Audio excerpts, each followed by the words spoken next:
बड़ी बड़ी body, apps और ये सारे कुछ, क्या ये फिजिकल फिटनेस है? Is this the fitness? या आपको क्या, आप कैसे डिफाइन करेंगे इस फिजिकल फिटनेस? बेसिकली अर्शद भाई, it depends on a certain factor कि हर इंसान की अपनी वॉक ऑफ लाइफ डिफरेंट होती है। कि फॉर सपोजिंगली आपका फिटनेस का क्राइटेरिया डिफरेंट है और मेरा डिफरेंट है, आपकी सेटिस्फेक्शन रेट डिफरेंट है, मेरी डिफरेंट है, तो उसके कंपेयर एक बंदे का स्केल चार्ट होता है जिसके अकॉर्डिंग कहता है यार this is satisfied for me, मैं फिट हूँ। उसमें फिजिकल फिटनेस में ये भी आ जाती है कि आप बॉडी बिल्डर भी हैं, आप एथलेटिज्म भी हैं, आप स्विमिंग भी करते हैं, आप योगा भी करते हैं, वो सारी फिटनेस की डिफरेंट ब्रांचेस हैं। सही। तो फर्स्ट ये है कि आपका रोड मैप फिटनेस के किसी क्राइटेरिया में लैक कर रहा है कि नहीं कर रहा है। अगर कर रहा है तो it's good that you are fit. If you doing something apart from your daily life for yourself, it's a fitness. सही। सो ऐसा भी देखने में आया कि लोग जिम को ज्वाइन करते हैं, अब जैसे आपका तो एक्सपीरियंस भी रहा है इस सारी चीज़ों में, तो किस माइंडसेट से लोग वैसे आते हैं इस जिम को ज्वाइन करने के लिए? आप ज़्यादातर क्या समझते हैं, वो कोई किसी लड़की की खातर इंस्पिरेशन क्या है इसमें? बेसिकली जो मैंने अभी तक जो नोटिस किया है, 3 से 4 किस्म की कैटेगरीज हैं। अच्छा। नंबर 1 है कि जो कि इंस्पायर होके आते हैं, अपने भाई से इंस्पायर हो गए, अपने किसी दोस्त से इंस्पायर हो गए। नंबर 2 है जो लड़की उनको कोई भेजे कि यार मुझे तो फिट चाहिए, जिस तरह आजकल का बॉलीवुड का ट्रेंड चल रहा है कि 6 पैक्स होने ज़रूरी है, ये होना। तीसरा ये होता है कि डॉक्टर उनको प्रिस्क्राइब करते हैं कि आपने जाना है। वो आखिरी स्टेज होती है कि भाई अब आपने तो जाना ही जाना। और चौथी ये स्टेज होती है जो मेंटली रिटार्टेड होते हैं, जो कि अपने आप को समझते हैं कि मैं बिल्कुल फारिग हूँ, अब मेरी का अंदर कैपेसिटी मौजूद नहीं है, मैं कुछ नहीं कर सकता। वो उस तरफ अप्रोच करते हैं ज़्यादा। जो मोस्टली क्लाइंट्स जो आ रहे हैं ज़्यादातर, वो ज़्यादातर लड़कियों वाले आ रहे हैं। सही। अच्छा, इसमें तकरीबन कोई मेरे ख्याल से 70-80% ऐसे भी आपको मिलते होंगे क्लाइंट जो आते हैं, 1-2 महीना जिम किया या 1-2 महीने रहे, या इवन कई ऐसे होते हैं जैसे फीस जमा करा के फिर वापस आते हैं। बहुत है, बहुत ज़्यादा है। तो इनकी रेशो ज़्यादा है? बहुत ज़्यादा है सर। मोस्टली लड़कों का ये सीन होता है कि लेस टाइम में हाई रिजल्ट जनरेट हो, हमें कम से कम वक्त में ज़्यादा डिमांडिंग चीज़ मिले, जिसकी वजह से वो लालच की तरफ अट्रैक्ट होते हैं, शॉर्टकट्स की तरफ अट्रैक्ट होते हैं, और जिसकी कॉन्सिक्वेंसेस उनको बाद में देखने पड़ते हैं। फिजिकल फिटनेस कितना इफेक्ट करती है मेंटल फिटनेस पे? पहले मेंटली फिट होना चाहिए या पहले फिजिकली फिट होना चाहिए? मेंटली फिटनेस पहले है। Mental is the motherboard of your body. First you should have to be fit internally, क्योंकि इंटरनली फिट होगे तो एक्सटर्नली अपने गोल्स को अप्रूव कर सकते हो।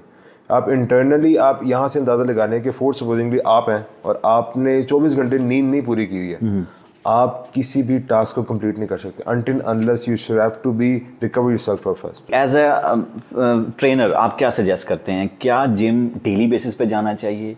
कितना टाइम फ्रेम में वर्किंग करनी चाहिए? क्या ज़रूरी है 3-3 घंटे 2-2 घंटे बैठना वहाँ पे जिम में? भाई सबसे ज़्यादा जो इम्पोर्टेंट फैक्टर ये है कि आपके जेनेटिक्स बहुत काउंट करते हैं। जेनेटिकली आपकी बॉडी है, फॉर सपोजिंगली डिफरेंट केसेस आते हैं।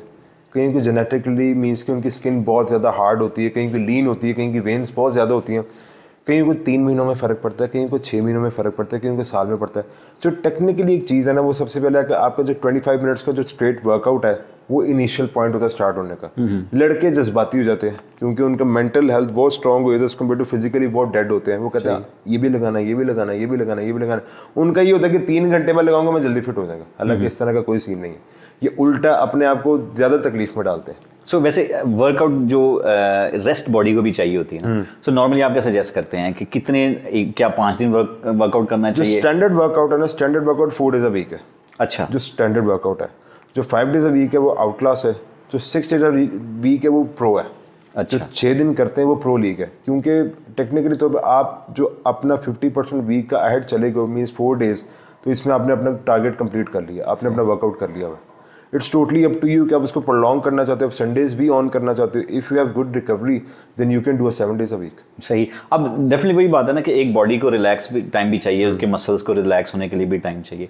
सो लेट्स सपोज एक बंदा 4 डेज अ वीक जाता है, तो वो आप क्या टाइम सजेस्ट करते हैं कि जी आधा घंटा उसको करना है, घंटा करना है, तब 4 डेज करे, या अगर वो कम टाइम दे रहा है तो फिर वो उसको 5 डेज भी कर लेना चाहिए, कोई बात नहीं? सबसे पहले ये अर्शद भाई काउंट किया जाता है कि उसकी बॉडी स्टैट्स कहाँ पे खड़े हैं। सही। उनके सबसे पहले जो फॉर सपोजिंग जिस तरह आप हैं, आप एक एथलेटिक फिजिक में है कि मीन्स का आपने वर्कआउट नहीं किया लेकिन आप फिटेस्ट फॉर्म में है, आप हाइकिंग भी कर सकते हैं। आपको जो भी मौके पर जरूरत दरपेश आएगी आपकी बॉडी काम करेगी। ये अच्छा परसेप्शन आपने किया, क्योंकि वो आपकी बॉडी ने बैकअप स्टोर किया हुआ है अनटिल अनलेस आपको नहीं पता कि आपकी कैपेसिटी क्या है, क्योंकि आपने कभी उसको ट्राई आउट नहीं किया। फोर्स बोलिए हम नॉर्दर्न एरियाज में जाते हैं, आपको हाइकिंग आपको पता है मजबूरी है करनी है और आप करते हैं और आप कर लेते हैं, तो इट मीन्स कि आपकी बॉडी की कैपेसिटी है to do something else that you wouldn't expect from your body. तो ये सबसे बेस्ट चीज़ होती है। सबसे मेन चीज़ जो होती है ना कि आपकी बॉडी की रेपुटेशन, आपकी बॉडी की फैट की क्या वेरिएशन है, उसके अकॉर्डिंग प्रिस्क्राइब किया जाता है कि यार इतने दिन करनी है।